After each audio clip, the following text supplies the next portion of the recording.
Assalamualaikum warahmatullahi wabarakatuh. Video kali ini saya akan membahas tentang 44 aplikasi pinjaman online atau pinjol legal resmi OJK yang sudah terancam akan ditutup atau izinnya akan dicabut. Nah, hal ini berkaitan dengan informasi atau laporan dari OJK tentang aturan minimal ekuitas pinjol itu harus 12,5 miliar dalam waktu 3 tahun sejak aturan tersebut terbit. Nah, sekarang cuman baru 58 aplikasi pinjol yang sudah memenuhi syarat tersebut, yaitu mempunyai minimal nilai ekuitas sebesar 12,5 miliar, teman-teman. Ya, jadi kalau 58 yang memenuhi syarat dari 102 aplikasi pinjol yang legal, yang resmi OJK, maka sisa 44 tadi. Nah, 44 ini masih belum bisa memenuhi syarat. Bahkan setengahnya aja mereka masih belum mencukupi, ya, teman-teman. Jadi ini berita dilansir dari bisnis.com ya. Di sini pinjol sudah dikejar waktu nih untuk sesuaikan modal minimal. Jadi mungkin aturan ketika pinjol itu ada, itu modalnya mungkin nggak terlalu banyak. Nah, sekarang pinjol wajib mempunyai modal 12,5 miliar, mungkin dalam bentuk dana mengendap kayak, atau mungkin dalam bentuk aset dan lain sebagainya. Itu sudah ada aturan-aturan yang sudah pernah saya bahas sebelumnya. Nah, sekarang sampai dengan tenggat waktu yang ditentukan, yaitu mungkin sekitar 2 tahun lagi, itu baru 58 dan 44 sisanya. Bahkan setengahnya aja masih belum mencapai. Nah, tentunya ini menjadi berita bagus buat sebagian orang yang mungkin sudah resah, sudah kesel banget sama pinjol,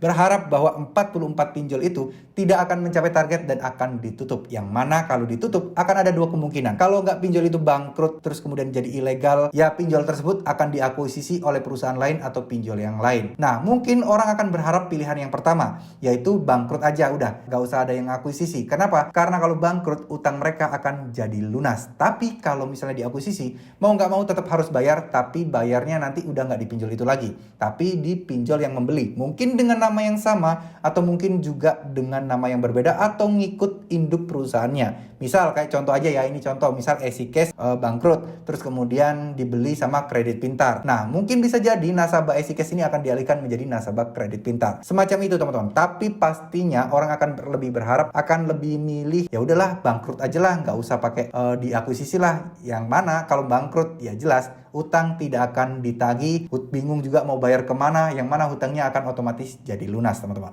Ya, itu adalah informasi yang mungkin siapa tahu bermanfaat untuk kalian ya. Sebagai informasi adalah buat kalian, siapa tahu ini bisa menjadikan kalian sedikit angin segar bahwa ya ternyata pinjol ya gitu-gitu aja lah, nggak ada untung-untungnya, dan pinjol juga masih kesulitan dan survive juga untuk bisa menghasilkan uang dari para masyarakat di Indonesia. Sekali lagi ya, ini aturan adalah mungkin salah satu langkah dari OJK untuk meminimalisir oknum-oknum yang memanfaatkan aplikasi pinjaman online untuk mengeruk keuntungan aja tanpa memikirkan urusan masyarakat. Ya, kita tahu lah ya gimana bunga pinjol, kita tahu lah ya denda pinjol itu gimana, penagihannya gimana, biar orang-orang itu serius ketika membuat sebuah aplikasi atau membuat sebuah perusahaan pinjaman online, serius dan nggak abal-abal. Maksudnya abal-abal gimana? Ya dengan modal seadanya mau bikin pinjol. Nggak ya, biar mereka itu bisa mempunyai modal yang banyak, yaitu minimal 12,5 miliar, sehingga mereka tidak semena-mena kepada nasabah, sehingga mereka cash flow-nya itu masih bisa lancar meskipun ada beberapa yang gagal bayar atau telat bayar.